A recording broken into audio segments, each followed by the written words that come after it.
selamat datang di video saya. Sebelumnya perkenalkan, saya dengan Anastasia Rizky Tahdayani dari kampus Asaindo Universitas, jurusan Manajemen Usaha Wisata dengan NIM 2314202011. Ya, saya di sini ingin membuat video storytelling tentang paket wisata, dan paket wisata yang saya buat ialah Jogja, Solo, Semarang dalam 4 hari 3 malam dengan judul paket Pesona Heritage Joglo Semar 4 hari 3 malam.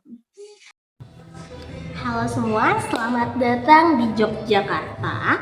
Sekarang kita berada di Keraton Yogyakarta. Nah, Keraton Yogyakarta ini dibangun pada tahun 1755 oleh Sri Sultan Hamengkubuwono I. Sebagai pusat pemerintahan Kesultanan Yogyakarta Hadidiningrat setelah terjadinya Perjanjian Giyanti. Nah, sebelum itu, apa sih Perjanjian Giyanti? Ya, Perjanjian Giyanti ialah perjanjian yang memisahkan Matraman menjadi dua, yaitu Surakarta dan Yogyakarta. Bangunan ini bukan sekedar istana. Ini adalah simbol kehidupan, kebijaksanaan Jawa, dan perpaduan nilai Islam, Hindu, Buddha, serta kepercayaan lokal. Keraton ini masih dihuni oleh sultan dan keluarganya, dan sebagian besar komplek tidak dibuka untuk umum karena masih menjadi rumah resmi Sultan Hamengkubuwono ke-10 loh. Nah, untuk arsitek dari keraton ini adalah Sri Sultan sendiri, yang juga dikenal sebagai arsitek yang jenius karena ia mampu memadukan filosofi, seni tata ruang, dan kekuatan spiritual dalam tata letak bangunan. Dan juga seluruh komplek menghadap ke arah utara atau ke arah Gunung Merapi dan membelakangi pantai selatan, karena melambangkan hubungan antara dunia spiritual dan dunia nyata dalam kosmologi Jawa.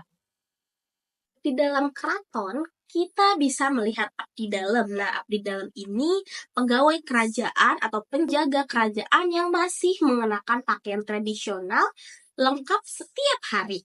Mereka bukan hanya pegawai, tapi penjaga nilai dan budaya Jawa.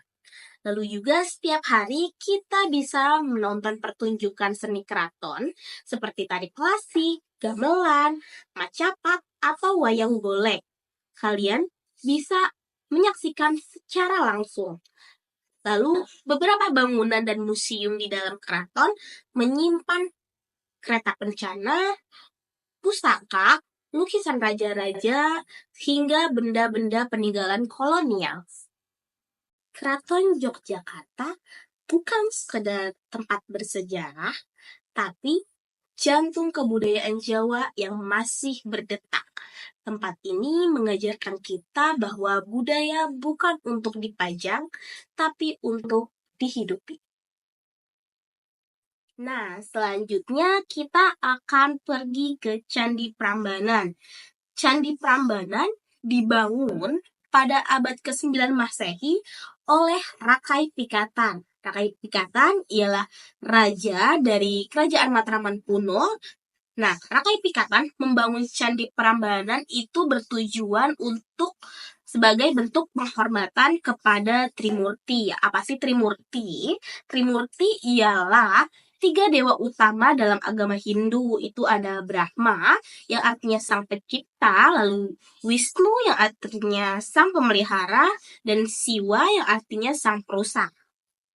Di antara ketiga candi tersebut, Candi Siva yang berada di tengah adalah candi tertinggi yang berukuran 47 meter, lebih tinggi dari Candi Borobudur. Prambanan juga terdiri dari lebih 200 candi kecil yang disebut perwara, dikelilingi 16 candi utama, namun sebagian besar telah runtuh karena gempa dan dimakan usia. Lalu komplek ini pernah terlupakan selama ratusan tahun dan baru ditemukan kembali oleh Belanda pada abad ke-19. Prambanan ditetapkan sebagai warisan dunia oleh UNESCO pada tahun 1991 karena keindahan arsitekturnya dan nilai sejarah yang tinggi. Nah, mungkin kita semua pernah mendengar dongeng tentang Roro Jonggrang. Nah, mitos dongeng tersebut sebenarnya terkenal, awal mulanya terkenal di daerah Prambanan atau dari masyarakat sekitar Prambanan. Jadi, konon katanya Candi Prambanan tersebut dibangun oleh Pangeran Bandung Bondowoso karena dia ingin menikahi putri cantik yang bernama Roro Jonggrang. Putri tersebut tidak mau, namun dia memberikan syarat untuk Bandung Bondowoso, yaitu bangunlah 1000 candi. Bandung Bondowoso kemudian membangun candi tersebut dengan bantuan jin. Namun hal tersebut gagal karena Roro Jonggrang menggagalkannya dengan cara membangunkan masyarakat sekitar dan ayam agar terkesan sudah pagi. Nah, karena Bandung Bondowoso gagal, akhirnya dia gagal menikahi Roro Jonggrang. Namun Bandung Bondowoso tahu bahwa itu semua adalah perbuatan Roro Jonggrang. Akhirnya sang pangeran pun marah atau murka kepada Roro Jonggrang dan mengutuk Roro Jonggrang menjadi pelengkap dari patung tersebut. Nah, konon katanya patung Dewi Durga yang berada di dalam candi tersebut ialah sosok dari Roro Jonggrang. Selain dari mitos tersebut, saat kita pergi ke Prambanan di hari-hari tertentu seperti malam Kamis, kita dapat menyaksikan pertunjukan musikalisasi pada malam hari, yaitu pertunjukan Ramayana dan Sinta, kisah perjalanan cinta yang terkenal oleh agama Hindu. Di sana kita bisa menyaksikan secara langsung yang dilatar belakangi oleh Candi Prambanan. Oke, lanjut dari Candi Prambanan, kita akan pergi ke daerah Semarang. Di daerah Semarang, kita akan berkunjung ke Lawang Sewu. Nah, selamat datang di Lawang Sewu. Lawang Sewu berasal dari bahasa Jawa, artinya 1000 pintu. Meski jumlahnya sebenarnya kurang dari 1000, bangunan ini memiliki banyak pintu dan jendela lekung yang tinggi yang menimbulkan kesan megah sekaligus misterius. Bangunan ini dibangun pada tahun 1904 dan selesai sekitar tahun 1919 oleh pemerintah kolonial Belanda melalui perusahaan kereta api Hindia Belanda. Fungsi dari Lawang Sewu tersebut awalnya sebagai kantor pusat operasional kereta api di Jawa. Nah, arsitek bangunan ini adalah Kosman Citroen dan gaya bangunannya mengusung arsitektur neoklasik Belanda dengan sentuhan lokal agar tetap cocok dengan iklim tropis. Bangunan ini terdiri dari beberapa gedung utama, teman-teman, yang disebut gedung A, gedung B, dan gedung C. Dan ciri khas lainnya itu memiliki teras tinggi, kubah kecil, serta menara jam yang khas. Lawang Sewu pernah menjadi saksi bisu pertempuran 5 hari di Semarang pada tahun 1945 antara pemuda Indonesia dan tentara Jepang. Disinilah pejuang gugur terutama di ruang bawah tanah.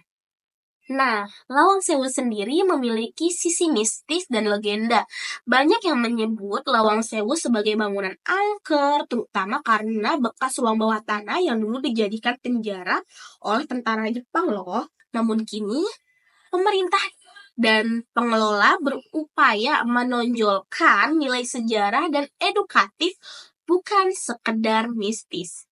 Untuk pengunjung yang mengunjungi Lawang Sewu bisa menjelajahi ruangan besar, tangga spiral ikonik, kaca patri indah, dan spot foto heritage yang sangat instagramable loh. Dan juga di sana tersedia pemandu resmi yang bisa menceritakan sejarah dan juga menyewakan kostum vintage Belanda untuk pengalaman lebih seru. Lawang Sewu bukan sekedar bangunan tua. Ini adalah arsip hidup sejarah, transportasi Indonesia, dan perjuangan pemuda di masa revolusi.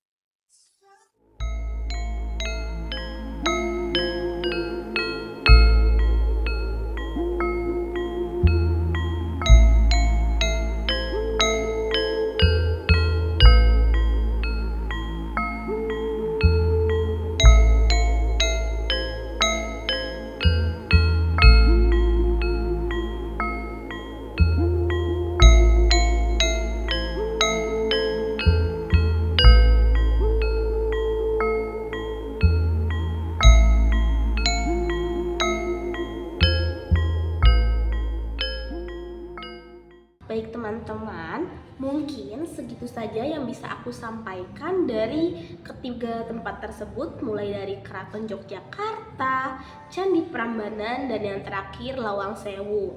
Selanjutnya aku akan menjelaskan tentang rute perjalanan kita selama 4 hari 3 malam. Untuk rutenya sendiri, yang pertama itu kita akan berangkat, titik kumpulnya itu dari stasiun Pasar Senin. Kita akan berangkat pagi, lalu tiba malam hari di stasiun Lempuyangan. Dari stasiun Lempuyangan kita akan check in di Hotel Ayarta Hotel Malioboro. Nah, dari hotel tersebut besoknya pagi harinya setelah sarapan kita akan berangkat ke Keraton Yogyakarta, menjelajahi Keraton Yogyakarta.